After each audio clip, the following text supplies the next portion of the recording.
ஒரு மிக்ஸி சாரில் அரை முடி தேங்காய், 4-5 பல்லு பூண்டு, சின்னதாக இஞ்சி, அது கூடவே 1 டீஸ்பூன் சோம்பு, அரை டீஸ்பூன் கசகசா, சின்னதாக பட்டை, 3 கிராம்பு சேர்த்து கொரகொரன்னு அரைச்சி எடுத்துக்கிறணும்.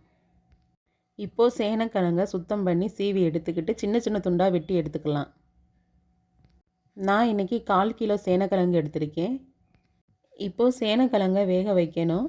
அதை ஒரு கடாயில் சேனக்கிழங்க சேர்த்துக்கிட்டு 1 டம்ளர் தண்ணி சேர்த்து அது கூடவே மஞ்சத்தூள், கொஞ்சமாக உப்பு சேர்த்து நல்லா கொதிக்க விட்டுறணும். ஒரு 80% வெந்திருந்தால் போதும்.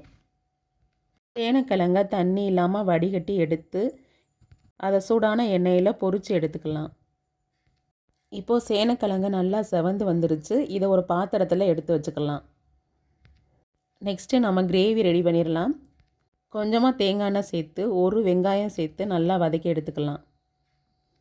வெங்காயம் நல்லா பொன்னிறமாக வதங்கணும். அது கூடவே கொஞ்சம் கருவேப்பிலை சேர்த்துக்கலாம். கருவேப்பிலை சேர்த்து ஒரு சின்ன தக்காளி சேர்த்து இந்த டைமில் தக்காளி வதங்கிறதுக்கு நான் கொஞ்சமாக உப்பு சேர்த்துக்கிறேன். தக்காளி இப்போ நல்லா வதங்கி வந்துருச்சு.